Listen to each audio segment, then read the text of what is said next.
faly miarabanao namana pitarika iresaka ny amin'ny faombiazana isika betsaka ny fomba maritan'ny olona ny amin'izany atao hoe faombiazana izany fa isika dia andrefy ny faombiazana amin'ny arakaraky ny tanjona zay apetraka ao amin'ny mampitarika anao na mipetraka eo amin'ny sehatry ny fitarianao. Ohatra misy ny olona betsaka amin'izao fotoana izao no mametraka tanjona hoe zaho dia mba te endanja te ahika ao anatin'ny telo volana ny tanjoko dia hena 5 kilao.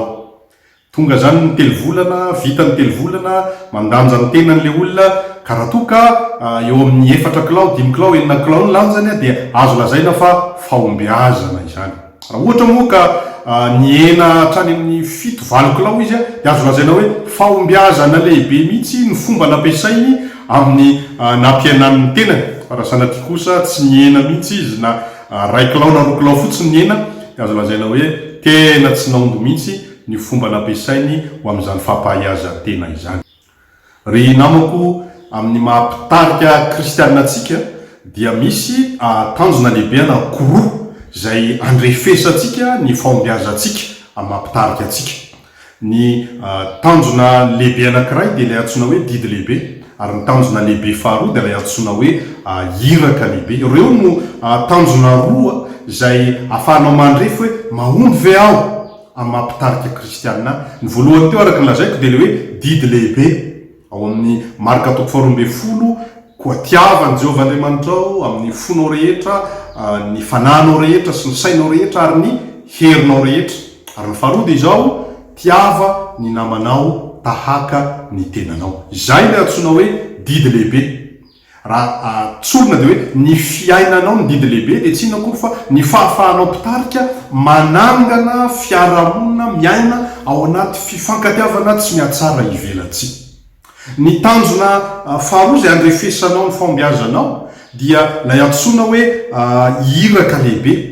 Hiraka lehibe arak'izay hitantsika ao amin'ny Matteo 7:20 manao hoe koa mandeha ianareo dia ataovy mpianatra ny firenena rehetra, manao batisa azy amin'ny anaran'ny Ray sy ny Zanaka ary ny fanahy-masina, sady mampianatra azy hitandrina izay rehetra nandidiko anareo. Ny hiraka lehibe zany raha tsorina dia hoe ny fitoriana sy fanaovam-pianatra. Koa mampitarika kristianinantsika ary namako dia ireo no andrefesana ny faombiazantsika tsy ny ray amin'ireo ihany fa izy roa miaraka mihitsy no ahitana hoe mpitarika kristianina mahomby venao sady tsy hoe ny hiraka lehibe ihany zany hoe mahavita asa fitoriana lehibe na fanaovam-pianatra lehibe na asa maro samihafa fa lay fiarahanareo ianao sy lay ro olona tarianao sy ro olona tarianao miara-monina anaty fifankatiavana tsy mihatsara velantsy.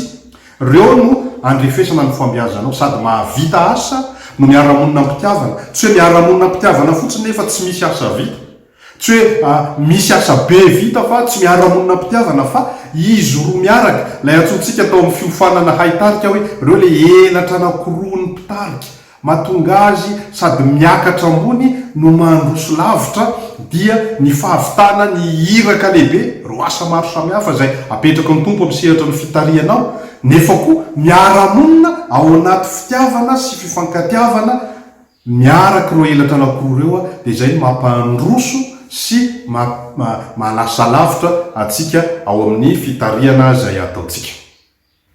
Andehary ho jerentsika voalohany lay tanjona lehibe mikasika ny hoe didy lehibe.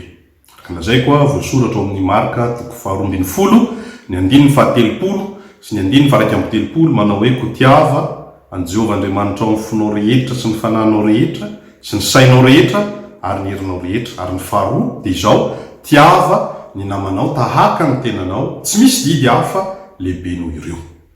Fitiavana izay ny fototra ho amin'ny faombiazana ho an'ny mpitarika kristianina. Raha ny marina dia hoe anjaranao amin'ny mampitarika kristianina anao no manangana fiarahamonina anjakan'ny fitiavana tsy mihatsara velantsy eo aminao sy ro olona tarianao sy amin'ireo olona samy tarianao. Ka ahoana no ahafahantsika mpitarika manangana an'izany fiarahamonina ampitiavana tsy mihatsara velantsy izany? Zavatra maro azo resana fa 4 no ndeha ho singanitsika ao anatin'ity fandarana ity. Ny voalohany dia ny hoe mamantatra, ny faharoa dia ny hoe mananatra, ny fahatelo dia hoe mamatratra ary ny fahaefatra dia hoe manandratra.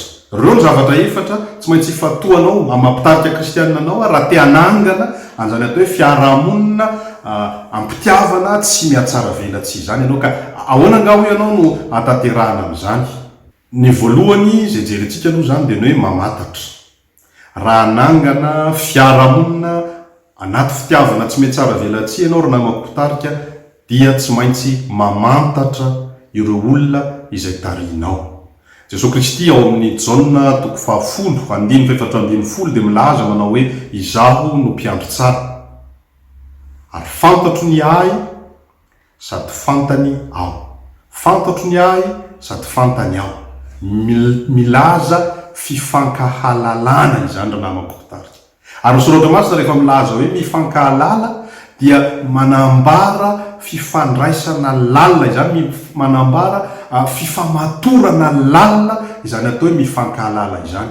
Ko anao raha namako mpitarika raha te hanangana fiarahamonina anjakan'ny fitiavana tsy mihatsara velatsy ianao dia tsy maintsy mitarika ho amin'ny fifankahalalana ianao. Manana tetikady ianao ny amin'ny hoe ahoana no ahafahako mahalala ny olona izay tarihako ary ahoana no ahafahan'izy ireo mahalala ahy ary ahoana no ahafahan'izy ireo mifankahalala tsara.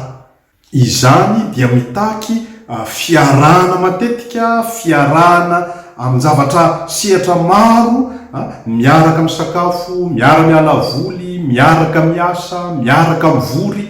Izay fiarahana izay dia tsy maintsy atao fanahiniana, atao matetika ary atao amin'ny fomba maro samihafa mifanentana amin'ireo olona izay tarihinao ireo. Ka mila mametraka ianao zany fandaharam-potoana matipaika ny amin'ny hoe ity namana anankiray ao amin'ny izay tarihako ity dia miaraka amiko indray mandeha isan-kerinandro miara-mivavaka, na ty anankiray ity miaraka amiko isa-maraina miara-miazakazaka. Dia eo zahay no mifankahalala kokoa. Ity anankiray ity hoentiko miara-miatsena amiko, ity iray ity hoentiko miaraka manao dinikasa amiko isaky ny 2 volana. Mila mametraka tetikasa mazava sy tetikady mazava tahaka izany ianao ahafahanao mifankahalala sy mahalala ary ahafahan'izy ireo koa mahalala anao eo amin'izany sehatra hitarihanao azy ireo izany. Ary ny tanjonao anatin'izany araka ny lazaiko teo dia ny ahalala bebe kokoa ny olona io, andro olona tarihanao ireo, inona ny fiainany, manahoana ny akonany, inona no fahasarotana hatreny, inona no tanjona sy faniriany eo amin'ny fiainany. Izany rehetra zany no ahafahanao manangana anio fiarahamonina ampitiavana tsy mihatsara velatsy io.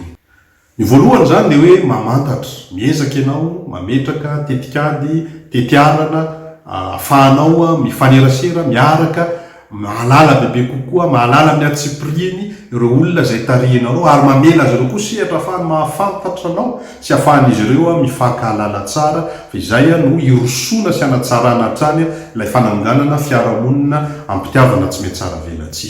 Ny faharoa aorinany hoe mamantatra dia ny hoe mananatra. Raha te hanangana fiarahamonina miaino anaty fifankatiavana tsy mihatsara velatsy ianao ry namako dia tsy azo ialana velively ny mananatra. Indray isika mpitarika manano sarotra atsika zany hoe mananatra, ka samy olon-dehibeko, samy efa mpivavakako, samy kristianako, samy tariny fanamasina ka manahirana le mifananatra, nefa tsy azo ialana io. Paoly dia nananatra ny fiangonana. Jesosy Kristy dia nananatra ny fiangonana ary misy modely apetraky ny tompo mihitsy amin'izany fananarana ny fiangonana izany. Ohatra raha mamakytsika ny amin'ny Apokalipsy 4 sy ny Apokalipsy 7, raha nananatra andreo fiangonana 7 tany Azia dia mazava tsara ny fomba nentina nananatra azy ireo. Voalohany io lazay hoe inona ny zavatra tsara hitako ny asanao, reko ny mombanao, tsara ny ataonao. Dia avy eo izy mametraka fanatsarana ny amin'izay tokony ho atsaraina. Ary any amin'ny farany izy dia mitarika ho amin'ny fampibebahana maneho hoe fa ity misy ota tsy maintsy ialanao. Namako mpitarika ataoko fa zany dia drafitra tsotra azotsika arahana koa eo amin'izany sehatra ny hoe fananarana ireo olona izay tarihantsika ireo ary mampianatra azy ireo koa mba hahay hifananatra. Dia mametraka an'ireo drafitra 3 tarafina avy amin'ny nananaran'i Jesosy ny fiangonana 7 tany Azia ireo sika. Ka ny voalohany zany namako mpitarika dia ny filazanao mandrakariva, inona ny zavatra tsara hitanao, inona ny zavatra tsara tsapanao, inona ny zavatra tsara renao momba an'ireo olona izay tarihinao ireo, dia lazainao zany, ambaranao aminy zany. dia eo ihany koa ny hoe inona kosa ny zavatra azo atsaraina, inona ny efa tsara fa mbola tokony ho atsaraina. Itsika mpitarika tsy faly itsikera fotsiny na ijery itsongoloka ny zavatra ratsy. Ny tena mpitarika mahomby ry namako a dia tsy variana mitanisa ny zavatra 7-20 tsy mety na tsy mahomby ataony namantsika, ataony olona tariantsika, fa mifantoka kosa amin'ny anankiray efa tsara ka miezaka manampy mba hahatsara izany kokoa hatrany hatrany. Averiko tsara hoe itsika mpitarika tsy mitsongoloka ny zavatra tsy mety, fa mijery zay zavatra tsara azo atsaraina ary manatsara izany hatrany hatrany raha te hahita fahombiazana isika. Ary mazava ho azy ny fahatelo araka ny hitantsika eto dia ny mitaona ho amin'ny fibebahana. Io no mampiavaka ny fitariana kristianina. Amin'ny sehatra fitariana hafa tsy miresaka fahotana izany, fa amin'ny sehatra fitariana kristianina dia mila miresaka isika ny amin'ny fahotana zay mahazo ro olona tariantsika ireo, na tsapantsika hitatsika amin'ny olona tariantsika ireo, ka tsy ny anameloko azy ny antony iresana amin'izany, fa ny taomana azy ho amin'ny fibebahana ka hahatonga azy mamoa mendrika n'izany fibebahana izany. Ry namako mpitarika, adidy sy tombontsoa manokana ho anao zay mpitarika kristianina ny fananarana. Ary rehefa tsy mananatra ianao dia tsy afaka hanangana fiarahamonina miaina amin'ny fitiavana tsy miatsara velatsy. Ny voalohany zany dia ny hoe mamantatra, manao fanahiniana, mifanerasera, manana tetikady sy fomba mazava ahafahanao mamantatra tsara ny olona zay tarihinao sy ahafahan'izy ireo mamantatra anao sy ahafahan'izy ireo mifankafantatra sy mifankahalala tsara.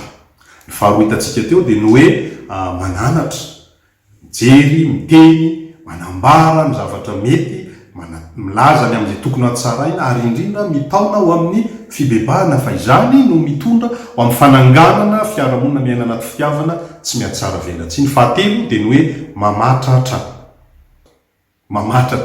Inanga zany ho ianao? Luka 4:9-7 zao no voasoratra hoe omeo dia omena ianareo, ary rehefa manome dia ataovy mifatratra tsara dia ioatra no omena eo ampofonareo. Ny tinambara amin'ity hoe mamatratra ty ry namako dia zao hoe raha te hanangana fiarahamonina miaina anaty fitiavana tsy miatsara tsara velatsy ianao dia mila mamboly kolotsain'ny fanomezana, mila manome ny tsara indrindra, manome ny betsaka indrindra. Izany no kolotsaina tokony hanjaka ao anatinao sy ireo olona zay tarihinao. Jesosy Kristy dia nilaza nanao hoe tsy misy manana fitiavana lehibe noho izao dia ny manolotra ny ainy mba hamonjy ny sakaizany. Jaona 5:17. Ary zany no fanambo ahy ho anao ry namako mpitarika hoe atraiza no fatra ny fanomezana azotsika atao amin'ny mampitarika kristianina atsika.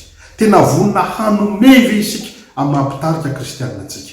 Ny haitarika baikony ny fitiavana ry namako dia tsy fitariana zatra mangataka, fa fitariana tia manome ny tsara indrindra, manome ny betsaka indrindra. Tsy fitariana tia topoina, fa fitariana tia manompo arak'izay betsaka indrindra, manompo amin'ny fomba tsara indrindra. Koa ny tariako anao ry namako mpitarika dia ny ahafahanao manangana an'izany kolotsain'ny fanomezana zany aminao sy ry olona tarihinao, amin'izy ireo samy tarihinao, ka hahatonga azy ireo ahita eo aminao fa ianao rehefa manome dia mamatratra tsara, dia hahatonga azy ireo koa rehefa manome mamatratra tsara. Ny voalohany zany dia ny hoe mamantatra ny tarihina, ary mamesehatra fa izy ireo mamantatra anao, ary mametraka tetikady ahafahan'izy ireo mifankafantatra, mifankahalala tsara, mitondra ho amin'ny fiarahamonina misy fitiavana tsy mety tsara velatsy izany. Ny faharoa dia ny hoe mananatra. Tsy maintsy mananatra ianao satria tombontsoa sy adidinao amin'ny mampitarika anao zany. Ka ny mananatra dia milaza ny tsara, milaza zay tsara azo atsaraina, ary ny mitaona ho amin'ny fibebahana, fa ny fanaovanao an'izany fifananarana izany no mitondra ho amin'ny fifankatiavana tsy miatsara ivelatsy. Ny fahatelo vohitantsika teo dia ny hoe mamatratra, zany hoe manolotra ny tsara indrindra, manolotra ny betsaka indrindra, anjaro kolotsaina ao anatin'ny sehatry ny fitarianao zany, ary atonga an'ilay fitiavana tsy miatsara velatsy eo aminao sy ro tarihinao, sy amin'izy ireo samytarianao. Ny farany eto dia ny hoe manandratra. Ny hoe manandratra tianao resahany eto ry namako mpitarika dia ianao manandratra vavaka ho an'ireo olona izay tarianao. Ianao manandratra an'ireo olona izay tarianao eo anatrehan'ny tompo, eo amin'ny seza fiandranan'ny tompo mba hoentinao ambavaka izy ireo. Ny mpitarika mahomby dia tsy maintsy manana fiainam-bavaka matanjaka. Na herin'ny vavaka Paoly teo amin'ny fitariana ny fiangonana tamin'ny andro ny testamenta vaovao. Na herin'ny vavaka Jesosy raha tetỳ ambonin'ny tany izy. Ary zany tsy maintsy tarafitsika mpitarika kristianina ihany koa. Voalohany dia hoe mivavaka matetika ho an'ireo olona izay tarianao. Manokana fotoana mihitsy ivavahanao ho an'ireo olona izay tarianao. Nataon'i Jesosy ne zany. Ny fomarain'alina izy ny soratra masina. Ny tokana ny vavaka izy ny soratra masina. Ny vavaka ho an'ireo olona izay napetraka Andriamanitra ho adidiny izy. Fa tsy zany ihany. Fa ny fiainam-bavaka izay nananany dia nanjary modely niteraka etaeta ho an'ny mpianatra ka nahatonga azy ireo ny teny hoe mpampianatra mampianarana hivavaka. Ary namako mpitarika mba tena fitaratra ho an'ireo olona tarianao ve ianao amin'ny fiainam-bavaka ao ka hahatonga azy ireo koa te hanana fiainam-bavaka tahaka an'izay hanananao. Zany no fanamby mipetraka amintsika ry namako mpitarika raha te hanangana fiarahamonina anjakan'ny fitiavana tsy mihatsara velatsia isika. Fa ny fahatelo dia ny hoe miara-mivavaka. Tsy hoe mivavaka mitokana ihany, tsy hoe mametraka fiainam-bavaka ho tarafina ihany, fa ilay fiaraha-mivavaka mihitsy, miara-mivavaka matetika tamin'ny mpianatra Jesosy Kristy. Ary zany koa tsy maintsy hapetraka ao fotoana mazava ahafahana miara-mivavaka sy ahafahan'ireo olona tarianao miara-mivavaka. Ary ny farany dia ny hoe mila mangataka vavaka amin'ireo olona izay tarianao ianao. Tsy hoe satria ianao mpitarika dia tsy mila vavaka, tsy natao hivavaka ho an'ny tariana ihany ianao, fa ianao koa mila mangataka mba ho entina ambavaka. Nataon'i Paoly zany, mivavaho anay hoy Paoly. Ary Jesosy Kristy rehefa tao amin'ny fotoana sarotra indrindra tao amin'ny fiainany tany amin'ny zaridainan'ny Getsemane dia nangataka ny mpianatra izy mba hivavaka ho azy. Ry namako mpitarika, ny vavaka, ny fanandratana vavaka tsy hoe fototry ny fitariana mahomby ihany, fa tena fototry ny fananganana fiarahamonina anaty fitiavana tsy mihatsara velatsia. Satria rehefa mivavaka ho an'ny olona anankiray ianao dia miova ny fijerinao azy. Rehefa mivavaka ho an'ny olona anankiray ianao miova ny fifandraisanao aminy. Ary rehefa miara-mivavaka ny samy-pino dia miova ny fifandraisany, miamitombo ny fifankatiavany, ny fifampitokisany, ny fifampiakinany. Ry namako mpitarika, noho izany indrindra dia zava-dehibe ity hoe manandratra ity. Ka ireo namako no zavatra efatra izay tiako mba hisariana anao, hitariana anao raha toa ka te hanangana fiarahamonina anjakan'ny fitiavana tsy mihatsara velatsia ianao. Satria izay no andrefesana ny fahombiazan'ny fitarianao. Dia ny hoe mifankatia ve ny olona tarianao? Ianao ve tia andreo olona tarianao? Ro olona tarianao ve tianao, mahatoky ianao? Misy fifampitokisana ve? Misy fifankatiavana ve? Misy tena fiarahamonina tsy mihatsara velatsia ve voatsangana amin'ny alalan'ny fitarianao? Mankasitraka anao nanaraka ny fandaharana teo iny. Raha nahalinanao sy nahasoanao zany dia tiavo, arao ary aparitao amin'ny hafa. Misy fanontaniana na te hahazo fanofanana manokana ianao, aza misalasala mifandray aminay. Mbola betsaka ireo andiam-pandaharana hafa ho atolotra anao etiko dia mandra-piaona sy mandra-piresaka indray ary eo.